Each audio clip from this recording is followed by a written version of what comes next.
In the words of the great Tony Stark, boy, is it good to be back. And we are back up here in the projection booth here on Rickcast, where we do our film and our TV entertainment stuff in separate videos. And today we will be recovering from the 2 episode premiere of Daredevil Born Again, now on Disney Plus. For those of you who were fans of the original Daredevil show, it was on Netflix for 3 seasons. You also had a Punisher series on there, and then Defenders and Jessica Jones and a bunch of others. The only ones I would watch, and the ones I actually watched leading up to this, were Daredevil 1 through 3 and the Punisher 1 and 2 for those 2 series.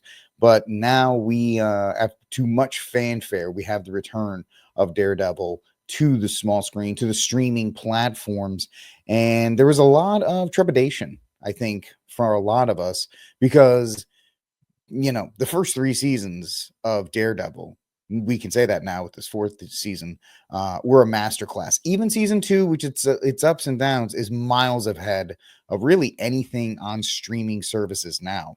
So I would hold that the 3 seasons of Daredevil on Netflix are the best superhero show of all time. You can let me know in the comment section down below if you agree or disagree. So to bring, and it kind of ended on a good note. So to bring it back, there's always a risk, especially with Disney doing continuations or reboots or whatever you want to call this. And was Disney going to commit to the grittiness of the Netflix show, to the tone of the Netflix show? Were they even capable if they wanted to? So we're going to do episode 1 and 2 separately in this video. And then you kind of get an idea of the overarching themes that I have here. So we're going to talk about the first episode right now, Daredevil Born Again, episode 1, the brutal nostalgic return, as I look at my notes here. So Daredevil episode 1, Daredevil Born Again, episode 1, which has a brand new title screen because Disney can't let Netflix have anything. If you love the old title screen and the old title credits, you're not getting that here. You're getting a totally different thing, which I get. So you still get the theme, you still get the Daredevil theme throughout the episodes, and a little bit in the opening credits, but it's not as prominent as like the in your face Netflix ones. So if you're expecting something like that, yeah, it's not going to happen. But there is the crash landing, if you will, and it kind of just comes out of the gate, guns ablazing, if you will. And it definitely tries to answer the main question: will Disney commit to the grittiness of the Daredevil show?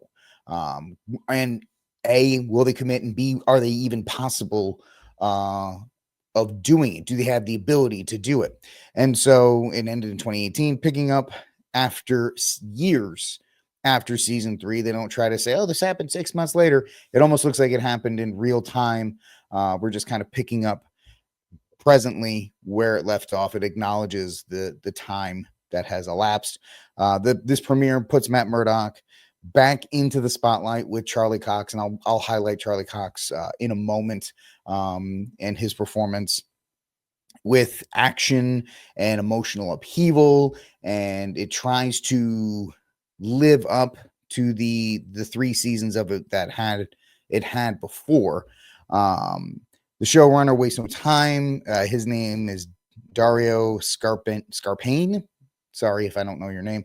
Waste no time in signaling that it's a continuation and it's not a reboot, delivering a bloody high stakes opener that both honors his roots but is in such a rush to show you, oh look, we're just like, it's not going to be anything different. It's going to be like the old stuff. Don't worry. We're here. It's going to be, look at us. It's a continuation. That it stumbles. You have to give it an A for effort, but like a B for execution on it. And we'll get into the execution of the stinger before the opening credits, which confirms some things that people know. I don't want to spoil it, but there's that. So you have the stinger, you have the return of Bullseye. It's been on X and all these other places. There's this big fight that takes place there.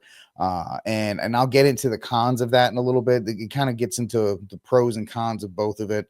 And a certain character dies.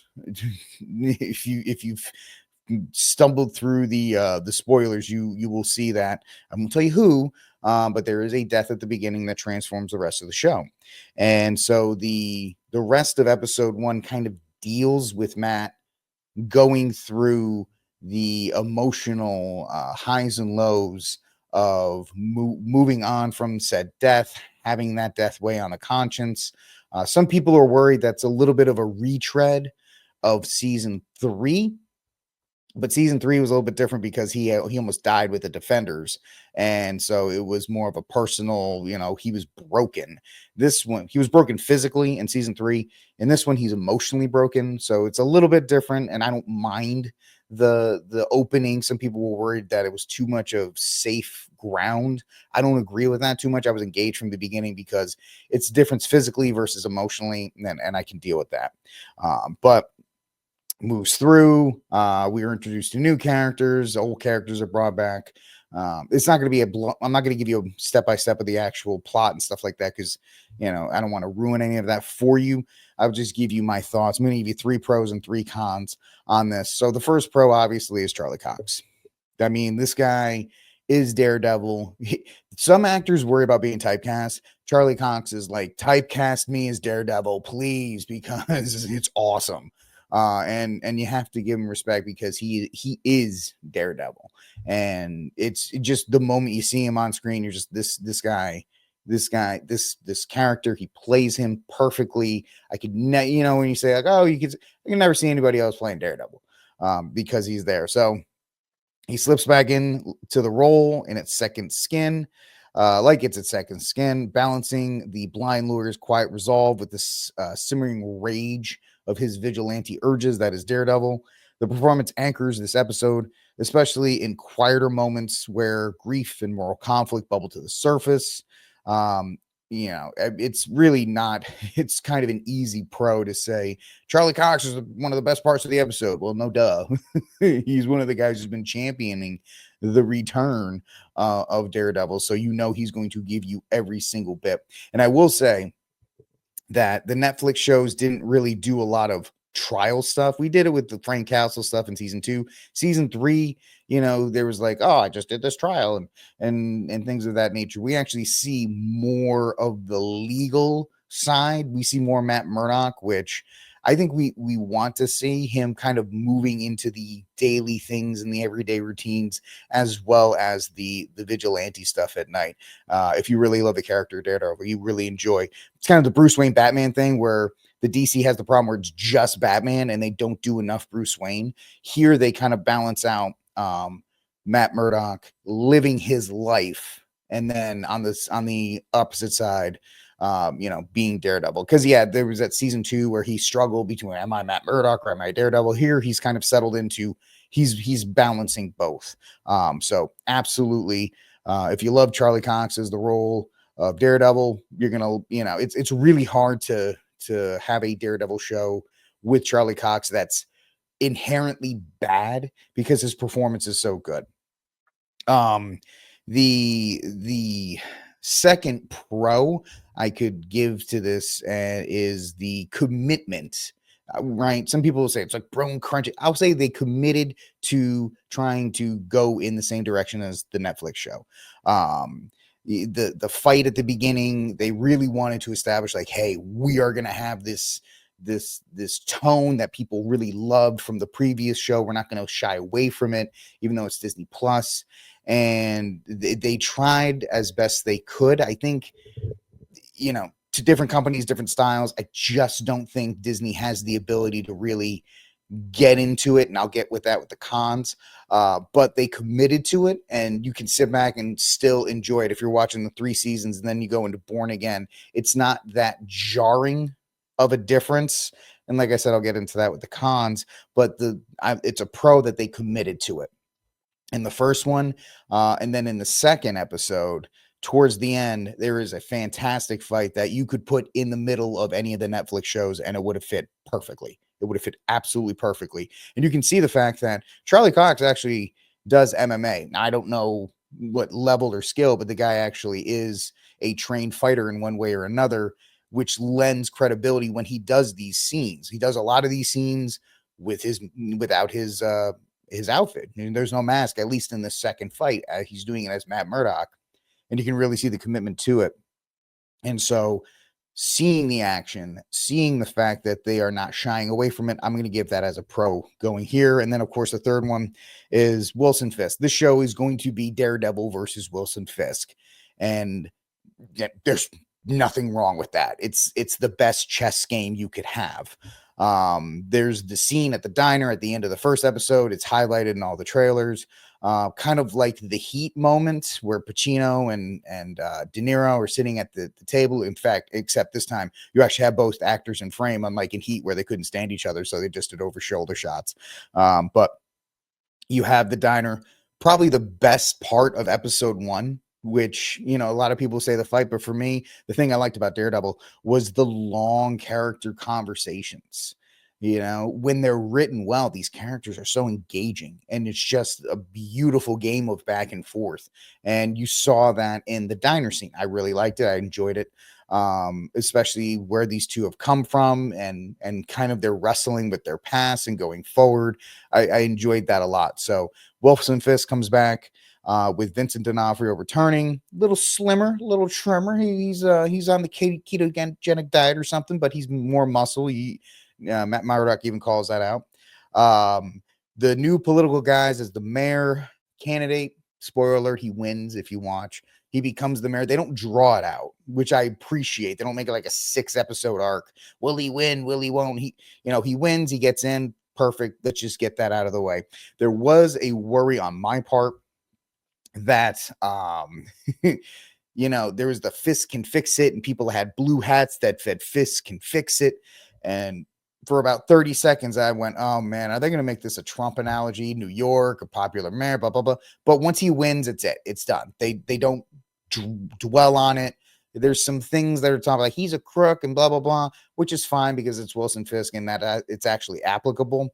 But I guess I've just been beaten to a pulp with political agenda that I started to get a little tense during the campaign part where I went, please don't make this into a Trump analogy, but it's not. So you're fine there. So those are the pros, the Charlie Cox, the commitment to making the action line up with the Netflix shows, and Wilson Fisk. Obviously, there's some other good things here and there, but those are things that jumped out to me. Of course, there's cons.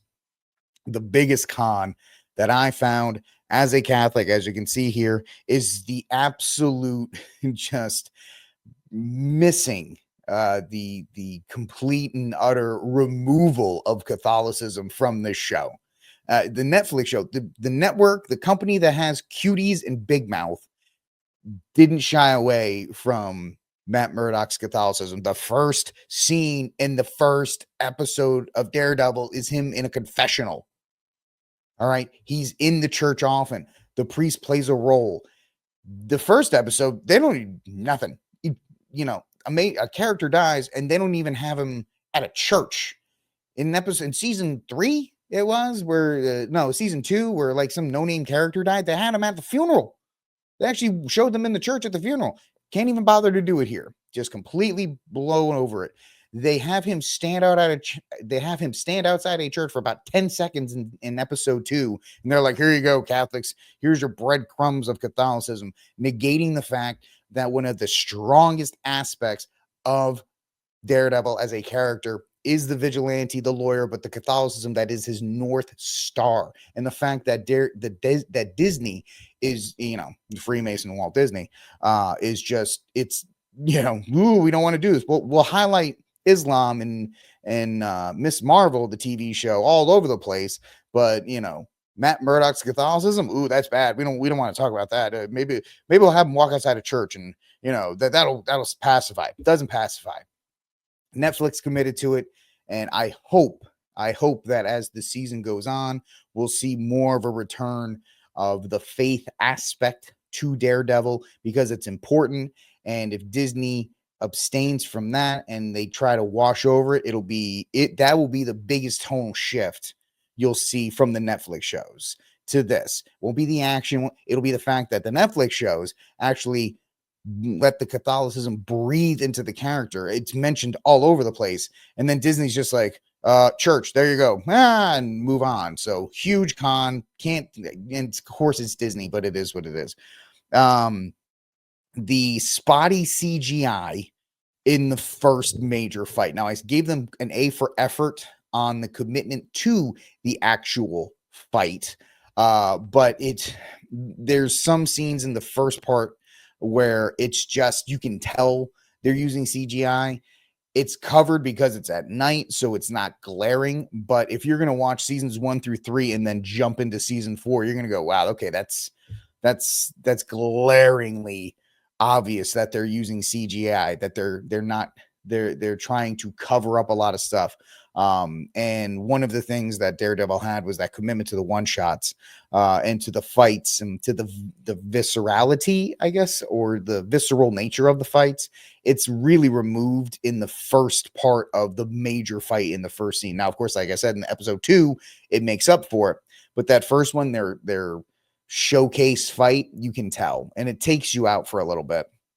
While the practical action does impress, these are my notes. The moments relying on the CGI, such as Daredevil swinging through the city, they feel kind of, you know, plasticky, and you can tell, right? You can tell. I mean, Netflix even had somebody swing from a water tower in season 2. And so when you had the commitment to that level of practicality, all this other stuff, it kind of reminds me, it's not the same, but it reminds me of the 2003 Daredevil movie with Ben Affleck, where people really liked the bar fight, and they liked some of the action with Wilson Fisk. But when he had him like swinging through the city, it's like, okay, yeah, Plastic Man. So that was kind of the biggest thing, kind of set you back. Okay. And of course, that's Disney and Disney's reliance on CGI and how it goes. And then finally, the pacing is a little off because it barrels through the opening credits, or the opening scene, to get to the credits, and then it kind of goes like, okay, here we go, boom, boom, boom, boom, boom, because it's trying to make up for lost time, and at the same instant trying to set up, hey, we're back, and look at all the cool stuff we can do now, but here's our setup now, and look, Wilson Fisk is running for mayor, and okay, his wife is running a business, and there's a lot of plot points that the showrunner is running through, to get all of these things set up. And that's one thing that the original series, even though people would give it a little bit of nonsense for being a slow burn, it never felt rushed. Now, there was season 2 with the hand and all that stuff, but it never rushed through plot points. It set them up for later execution. But the fact is, I think it's just the showrunner saying, okay, we're back, we have all this great stuff. But it is a negative, because you're kind of like, what are we talking about here? Okay, what about that? And are we going to go back to this? And things get mentioned, and they're kind of, bird shotting, to use a firearm reference, to get as much stuff out as possible in the first episode. So those are my 3 cons. Overall, I think it's a positive episode. It's a good return to form. It fits in. You could watch the first 3 seasons and then go into episode 1 and 2. And I'm really okay with the imperfect homecoming with the Man Without Fear. Just because Cox and D'Onofrio are just at their A games with this show. And the action is there. They're giving the effort, and I mean, at least they're giving the effort. The big con for me is the fact that they just refuse to acknowledge the Catholicism of Matt Murdock. And if they're going to continue to do that, that is going to drag down this show, because that was a hallmark of the Netflix, and Disney's just got to get over themselves and accept it. But a positive, I don't have a rating system, but I would give it a thumbs up if you are if you like the Netflix shows. At least episode 1 and 2 will satisfy that itch for new Daredevil stories. But now we're going to move on to season 1 of this Born Again saga, episode 2. So if episode 1 was the come out with a bang and getting after it and trying to get everything established and bring you up to speed as far as the Daredevil universe, episode 2 definitely dials the pace back to try and return to the slower burn of the Netflix series and the way that Daredevil has its stories told. So you have the explosive premiere, if you will.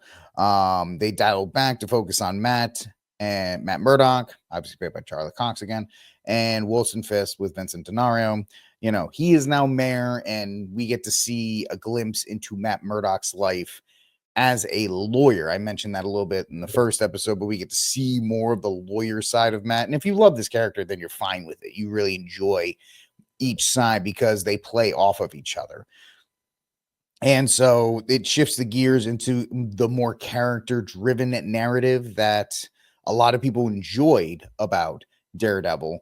And now you also have to, in the second episode, you get the White Tiger, which is played by Kamar Delos Rey as sorry, while teasing the inevitable fight or the inevitable collision is probably a better way between Fisk and Murdoch. It was teased a little bit in the diner scene, kind of resetting things up and saying, okay, well, you know, you do your thing and you stay in your lane and all this other kind of thing. It goes back to the slower pacing. And what do I have here? And setup heavy installment, which you have to do. You know, if you're going to sacrifice the first episode to action and kind of setting the landscape again, you're going to have to dedicate an episode. It's not a filler episode because the pace moves along, whereas a filler episode kind of just sits there like a bottle episode. It kind of just sits where it is. This moves the plot along in a way that at least introduces new people, continues a story. Now the day-to-day things that Fisk has to do, his challenges with the police department and all these other things versus Matt's day-to-day life. He's his partner at the law firm is trying to set him up with some lady friend and all of these other kinds of things. And so once again, I give you 3 pros and 3 cons.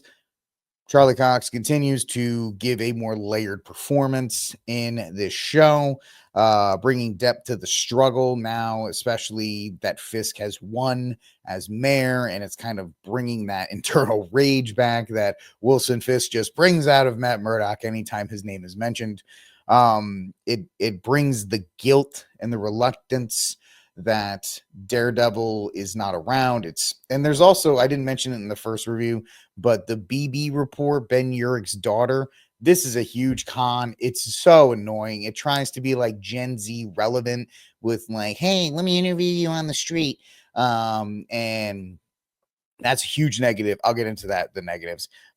She's introduced, and that's just like the whole Gen Z actors and their setup is just annoying. But we have her introduction, we have the White Tiger's introduction, and with all of that kind of simmering in the background, Matt's in the middle of all of this. And once again, we get an excellent. I love law drama and stuff like that. So anytime I get to see Matt Murdock operating inside of a courtroom, it's always a plus for me. And then even the legal mumbo, the legal interactions he has with the White Tiger in jail. I love the legal intrigue and stuff that you get with Daredevil. I enjoy that. Because I'm a law nerd. But that is what it is. So Charlie Cox continues to shine and add more to the performance of Daredevil. Fisk and his Trumpian style. Now, I'm not trying to say that as a negative. As you can, I don't want to date myself, but the way Trump is trying to slash regulations and get things done, you see a similar way, but he's not like, I'm going to doge this thing up. No, he just, from his ways of doing things as a crime boss, he's not used to dealing with red tape, and he's not used to having to go to like the firehouse in Brooklyn to shake hands. So all of these political things that you have to do. The title of the episode is Optics, I believe. And, the optics of going to these places. And there's a really great moment where Fisk as a character gets to show off what made him successful as a crime boss and that attitude that he's going to take as the mayor. I don't want to spoil it because I actually think it's really telling, especially since our political climate, but not in a bad way. I don't feel like it is, but that might just be me. Um, and of course, the Vanessa aspect. The Vanessa aspect has always been kind of weird to me. I get it; it humanizes him a little bit. It gives Vincent D'Onofrio more to do as Kingpin than just be like, I'm gonna get you. But the there's a plot line that's going on with him. He's got to go to couples therapy with her, and it's like I don't want to watch that Kingpin in therapy, but maybe it'll pan out. We'll see how it goes from here. Of course, there's something interesting about that. You're gonna have to watch the interest and understand that. It could pay off really well. And with Vincent D'Onofrio's Kingpin, I expect that. So I'm kind of giving it a little bit of a benefit of the doubt. White Tiger's emotional hook, you could say, just because adding his intrigue or just adding him into the mix affects all parties. It's kind of like what they took with the Punisher in the first 4 episodes of season 2, how his emergence just spidered out, like when you shatter glass, it spidered out, impacting everybody. And that was fine. And that was actually what most people liked about Daredevil season 2, is those first 4 episodes. And so this does have some promise to it, and it's actually kind of funny the way Matt has to argue something to the judge and the prosecutor. You got a chuckle out of it. I don't think it was supposed to be a chuckle moment, but if you watch it, you'll if you have a weird sense of humor like me, you'll find that it's actually kind of funny. So those are 3 pros, really, and there's also some good stuff as well. I don't It's kind of neutral, and that is the fight scene at the end. I enjoyed it. A lot of people don't like the CGI in the fight scene, but it fit more into the classic Netflix Daredevil stuff. It wasn't as polished. It wasn't, but I don't think you're gonna get the polished fight scenes that you got at Netflix. I just don't think Disney is capable of that. I really don't. Um, and from what I've read, I don't like to read reviews until I do them, but just seeing some stuff on X, like Nerdrotic says that this is the most earnest effort that Disney has done in a while. I only got Disney Plus to watch these episodes, and once this show is done, I will cancel it again. I haven't watched any other stuff, and I don't intend to. So it's more of a neutral. There's some positives to the fight. It's more visceral. It's more in your face. At the same time, there's still some CGI and some issues in the way that it's not as slick or choreographed as the older stuff, which is either good or bad depending on how you see it. So my 3 negatives. Episode 2 tries to keep up, and with the back-to-back episodes, it's written that way. They're like, all right, we're gonna do 1 and 2 together, so we're gonna come out blasting in episode 1, and then episode 2 we're gonna kind of set things up and try to get things established. Problem is, when you watch the first episode, breakneck speed, and then you kind of just slope down into this, all right, let's kind of set everything up. Some people may figure that's kind of a drag, with Fisk and at the political moves, and Matt at the firm and trying to talk about law cases. And if you're into the action stuff, I could see how it's like, all right, this is boring. Can we get back to like Matt breaking people's arms and Fisk, like, throwing people off buildings or whatever the case may be. But if you're into the series and you understand how this show has been, these are the necessary steps to get those payoffs. And it's just not what people are.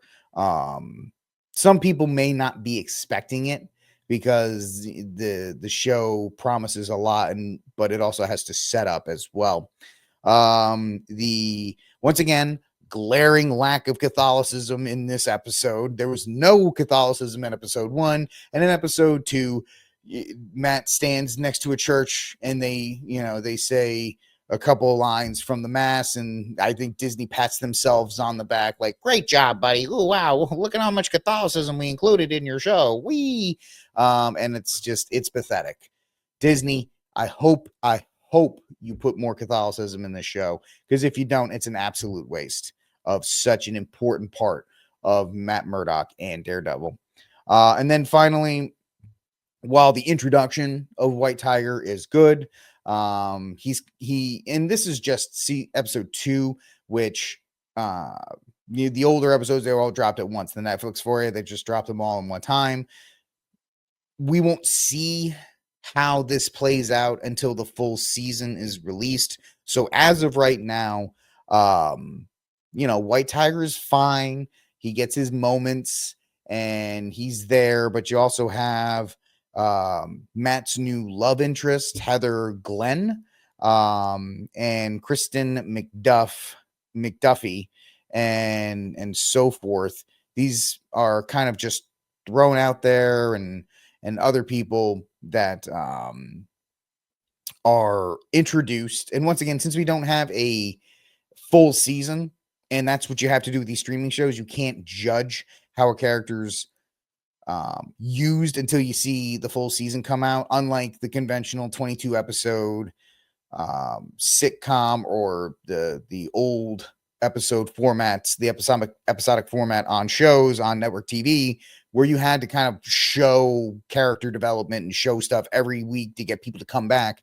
Since it's streaming and it's kind of designed to be seen in one sitting or maybe two sittings, they can kind of sit back. They can be like, all right, this person's here. We'll leave them here for now, and then when we're ready, we'll develop them later. It can be annoying for some people. So I get the fact that, okay, well, they're there. What are they doing? They'll be introduced as the streaming show goes. It's just a different writing. It's just a different writing style and a different setup than traditional network TV, which I think a lot of us, when you watch, one of my favorite shows is Chuck. When you watch Chuck, and every week they got to do something. They got to do something to give you more, or Longmire. Yeah, they got to give you something to make sure you come back. This one, they're like, you're going to watch next week, or it's already paid for, so we don't care. So we're going to write it as we want. And we're going to have these people set up, these chess pieces, if you will, on the board, and we'll set them up later. So there isn't much. I mean, Heather Glenn, which is Margarita Levina. She's a very capable actress. She's got big shoes to fill because Karen has run off to San Francisco, which I think all of us are like, what are you doing? Bring her back.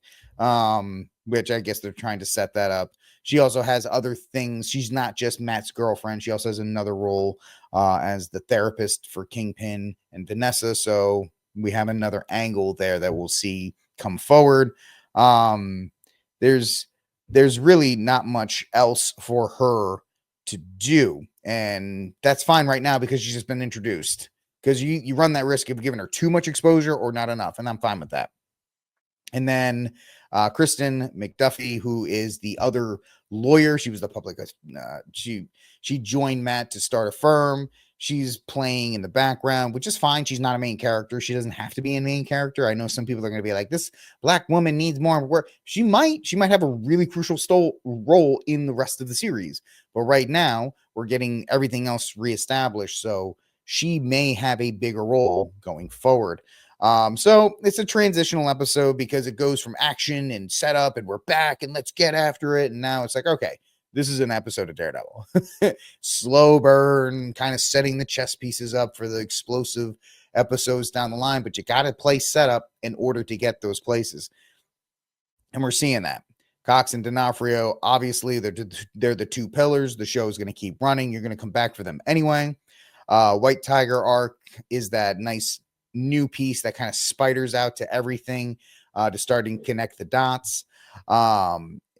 Some people will say the pacing's lagging. I didn't find it too much of a lag, but some people may, just based on how they feel. And of course, the technical missteps, which I think is going to be a hallmark for the rest of these shows, the rest of these episodes. I just don't think Disney has the ability to do it. I just don't. And that's going to be something. They're too committed, and they're too obsessed with these clean looks. And I think if you've watched enough Disney, you understand that there's a grittiness to some shows, even on other platforms. And then there's just the way Disney films things. It's just very clean. Even when things try to look gritty, it's still clean. And I think those technical missteps are not jarring enough to take me out, but it's definitely a difference from the Netflix stuff. Let me know what you think. My review episode, it's a positive. My rating system is good. It's a positive or a negative. It's pass fail, so it's a pass for me. That's how low the bar is. It's a pass fail. It's a pass for me. And once again, I enjoyed it. Let me know what you think in the comment section down below. Do you think this is a filler episode? Do you think that the new females, they're gonna have more involvement, or are they just kind of placeholders? What do you think of Vanessa and Fisk's therapy sessions? I don't know. I think it's a way to kind of humiliate him. Maybe not. Maybe so. We'll see how it goes. Let me know what you think about this, and I will talk to you all next time here when episode 3 drops next week.